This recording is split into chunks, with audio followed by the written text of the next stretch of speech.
Hello दोस्तों, नमस्कार। आप सभी का स्वागत है डीआर के टीवी पर। मैं हूं आपका दोस्त डॉक्टर कन्हैया, बीकानेर, राजस्थान से।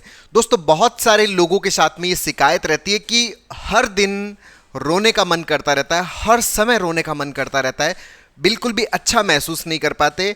हर एक चीज़ के अंदर ऐसा लगता है जैसे एकदम अंदर से घुटन सी महसूस हो रही होती है। तो ये जो स्थिति अगर है, तो इस स्थिति से हमें कैसे बाहर निकलना है, इसके ऊपर पूरा का पूरा साइंटिफिक एक्सप्लेनेशन मैं आप लोगों को समर्पित कर रहा हूं। बहुत अच्छे समझिएगा, बहुत अच्छे से अंडरस्टैंड करिएगा। दोस्तों, ये जो एग्जाम्पल मैं आप लोगों के साथ में शेयर कर रहा हूं, ये एक 35 ईयर ओल्ड फीमेल का एग्जाम्पल है, जिनका हर वक्त ऐसे मन करता रहता है कि हर समय रोने का मन करता रहता है। बहुत ज़्यादा घुटन सी महसूस होती रहती है, बहुत ज़्यादा बेचैनी सी महसूस होती रहती है, बहुत ही ज़्यादा खराब सा फील होता रहता है। और इसके कारण वो किसी भी काम को ढंग से नहीं कर पाती, और इवन काम करने का मन ही नहीं हो पाता। क्यों? क्योंकि काम करने का मन तो तभी हो पाएगा ना जब हमारा मन किसी चीज़ से फ्री हो पाता है। दिमाग तो है वो फ्री ही नहीं हो पा रहा, हमारे दिमाग में लगातार लगातार लगातार कुछ ना कुछ उनके दिमाग में चलता रहता है, जिसके कारण ईजी नहीं फील कर पा रहे। अब यहाँ पर ये जो ईजीनेस है वो क्यों फील नहीं हो पा रही, थोड़ा सा एक्सप्लेन कर रहा हूँ, समझिएगा कि दोस्तों इनके साथ में क्या प्रॉब्लम रहता है। बेसिकली कि इनके दिमाग के अंदर एक थॉट आया, जैसे मान लीजिए कि अपने बच्चे के साथ में सोई हुई थी, इनका छोटा बच्चा है 1.5-2 साल का, तो बच्चे के साथ में सोई हुई थी, तो अचानक दिमाग के अंदर ये ख्याल आया कि मैं अपने बच्चे को मार दूंगी, कहीं मैं अपने बच्चे को तो नहीं मार दूंगी, ऐसा ख्याल आया। अब ये जो ख्याल आया, इस ख्याल की वजह से इनको बहुत ज़्यादा घबराहट महसूस हुई कि मैं ऐसा कैसे सोच सकती हूँ, मेरे दिमाग में इस तरह का ख्याल कैसे आ सकता है, मैं ऐसे कैसे कर सकती हूँ, मेरे दिमाग में ये ख्याल कैसे आ सकता है, मैं कितनी खराब माँ हूँ, मैं कितनी गलत माँ हूँ।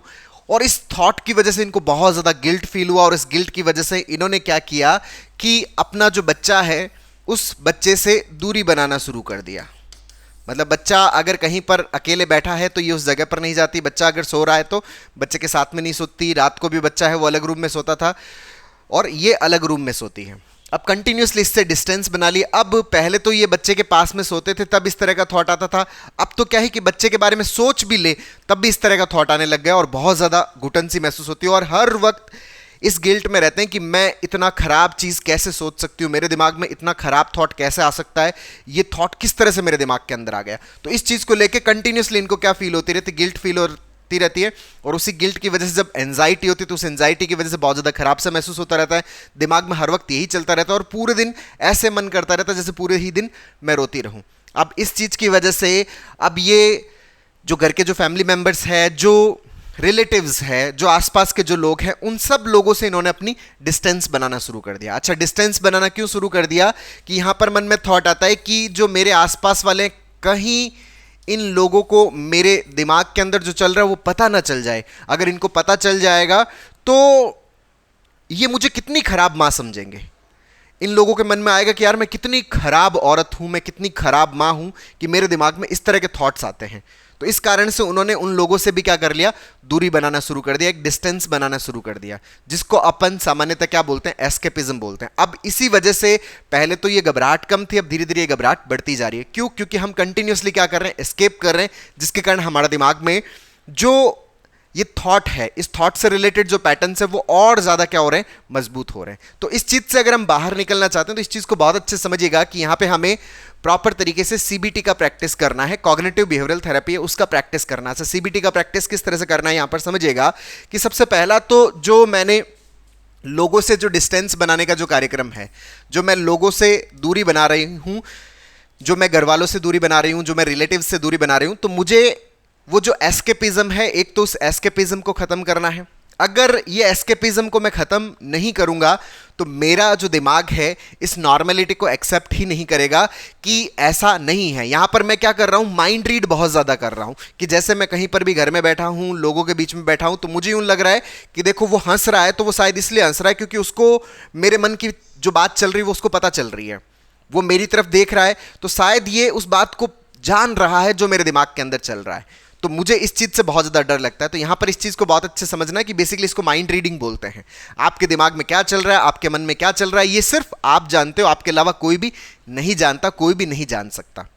ये एक टोटली सब्जेक्टिव फिनोमिना है, ये किसी भी प्रकार का ऑब्जेक्टिव फिनोमिना नहीं है। तो वो जो आसपास वाले जो लोग हैं वो अपने अपने काम की वजह से चीजों को सोच रहे हैं, उनके दिमाग में अपनी ही कहानी चल रही है, उनको आपकी कहानी से कोई लेना देना नहीं है। एक तो हमें लोगों से दूरियां नहीं बनानी, लोगों के साथ में एक्सपोज करना है, उनके साथ में बैठना है, उनके साथ में बातचीत करनी है, चाहे वो घर वाले हो चाहे वो बाहर वाले हो, उन सब के साथ में एक्सपोजर की जो भी नेचुरल सिचुएशंस क्रिएट होती है उन सब सिचुएशंस के अंदर हमें क्या करना है, पार्टिसिपेट करना है, फर्स्ट थिंग।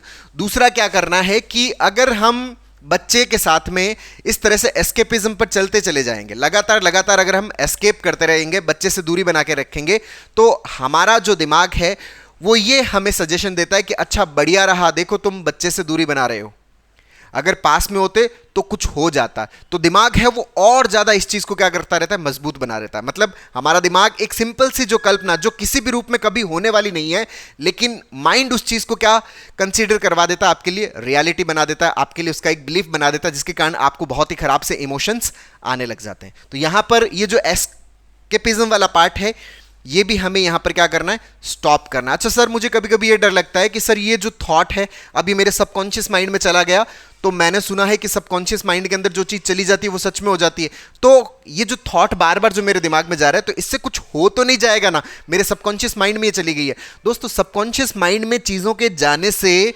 इसका ये मतलब नहीं है कि वो चीज हो जाएगी या नहीं हो जाएगी, सबकॉन्शियस माइंड में जाती है, उससे आपका बिलीफ सिस्टम बनता है, उससे आपसे अच्छे और बुरे इमोशंस आपके अंदर आते हैं। आपको अच्छा फील हो सकता है, आपको बुरा फील हो सकता है, आपको बढ़िया फील हो सकता है, आपको खराब फील हो सकता है, लेकिन इसका मतलब ये नहीं है कि सबकॉन्शियस माइंड में कोई चीज आ रही है तो वो अपने आप ही हो जाएगी, ऐसा कभी भी नहीं है। इस चीज को बहुत अच्छे से क्लियर करना कि कोई भी चीज अगर सबकॉन्शियस माइंड में गई है, जैसे मेरे दिमाग में बीमारी का ख्याल आ रहा है, तो बीमारी का ख्याल अगर मेरे सबकॉन्शियस माइंड में चला गया तो कहीं मुझे बीमारी तो नहीं हो जाएगी।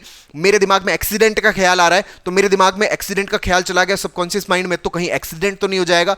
मेरे दिमाग में ख्याल आ रहा है कि पागल हो जाऊंगा तो कहीं सच में मैं पागल तो नहीं हो जाऊंगा। ये जो ख्याल है, ये जो हमारे सबकॉन्शियस माइंड में जा रहे हैं, ये बेसिकली हमारे दिमाग के अंदर पैटर्न्स बना रहे हैं। दिमाग एक जो है हमारा सबकॉन्शियस माइंड वो इंफॉर्मेशन का स्टोर है, उसके अंदर ये इंफॉर्मेशन स्टोर हो रही है, उसके अंदर इसके पैटर्न्स बन रहे हैं, इसके अंदर बिलीफ सिस्टम बन रहा है। इससे आपको अच्छा फील हो सकता है या फिर बुरा फील हो सकता है, लेकिन इसका कतई मतलब ये नहीं है कि जो थॉट आ रहा है वो चीज एक्चुअल में होती जा रही है, ऐसा बिल्कुल भी नहीं है। इस चीज को बहुत अच्छे से समझिएगा, बहुत अच्छे से अंडरस्टैंड करिएगा कि ये अगर थॉट मेरा सबकॉन्शियस माइंड में चला गया तो कहीं मैं बच्चे के साथ में ऐसा कर तो नहीं दूंगी, ऐसा बिल्कुल भी नहीं है।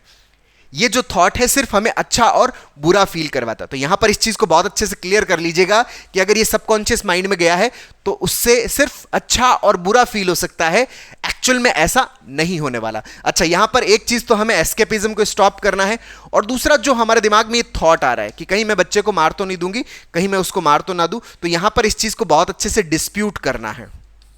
अच्छा आज तक मेरे दिमाग में ये कितनी बार ख्याल आया है, सर पिछले 3 सालों से तो लगातार ये जो ख्याल है वो मेरे दिमाग के अंदर आ रहा है, और मैंने ऐसा कितनी बार किया, सर एक बार भी नहीं किया। मैं तो अपने बच्चे को प्रोटेक्ट करने में लगी रहती हूँ, मेरी जो इच्छा है वो है उसको प्रोटेक्ट करने की, मेरे दिमाग में जो प्लान है वो है उसको प्रोटेक्ट करने का, और मेरे जो एक्शंस है वो है उसको प्रोटेक्ट करने का। तो जब मेरे ये जो तीनों क्राइटेरिया है ये फुलफिल नहीं कर रहे, तो इसका मतलब ये थॉट किसी भी रूप में मैनिफेस्ट नहीं करने वाला।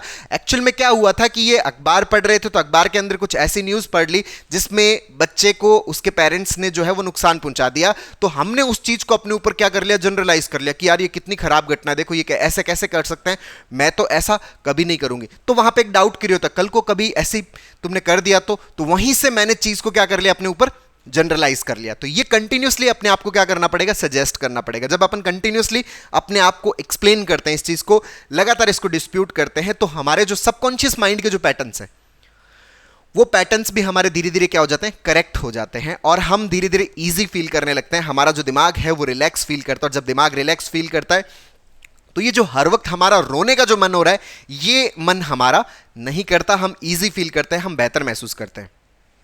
क्या इस प्रॉब्लम से पूरी तरह से बाहर निकला जा सकता है? दोस्तों साइकोलॉजिकल जो प्रॉब्लम्स होती है उससे पूरी तरह से बाहर निकला जा सकता है, ऐसा बिल्कुल भी नहीं है कि इससे बाहर नहीं निकला जा सकता। लेकिन बाहर निकलने के लिए हमें जो अभ्यास का पार्ट है, उस अभ्यास के पार्ट को हमें सही तरीके से करना पड़ेगा, इसके ऊपर मेहनत करना पड़ेगा। अगर अपन प्रॉपरली सीबीटी का प्रैक्टिस करते हैं तो हम इससे पूरी तरह से बाहर निकलेंगे, इसमें कोई दो राय नहीं है। ये टोटली ठीक होने वाली चीज है, ये टोटली सही होने वाली चीज है। ये कोई ऐसी चीज नहीं है जो सही नहीं हो सकती। एंजाइटी पूरी तरह से ठीक होता है, डिप्रेशन पूरी तरह से ठीक होता है, ओसीडी पूरी तरह से ठीक होता है, लेकिन उसको जो ठीक करने का जो रास्ता है, उस रास्ते पर भी हमें क्या करना होता है, पूरी तरह से चलना होता है, तभी हम अपनी मंजिल पर पहुंच पाते हैं। तो दोस्तों, उम्मीद करता हूं आपको ये वीडियो पसंद आया होगा। नीचे कमेंट बॉक्स में लिखकर जरूर बताइएगा। और अब तक यदि आपने मेरे यूट्यूब चैनल DRK TV को सब्सक्राइब नहीं किया तो प्लीज उसे सब्सक्राइब करें, ताकि मेरे नए वीडियो का नोटिफिकेशन आप तक सबसे पहले पहुंचे। दोस्तों, हम लोगों ने CBT के ऊपर एक स्टेप बाय स्टेप लर्निंग का एक प्रॉपर कोर्स लॉन्च किया हुआ है, जिसमें हम हमारे जो नेगेटिव पैटर्न्स हैं, उन नेगेटिव पैटर्न्स को टोटली ब्रेक कर सकते हैं।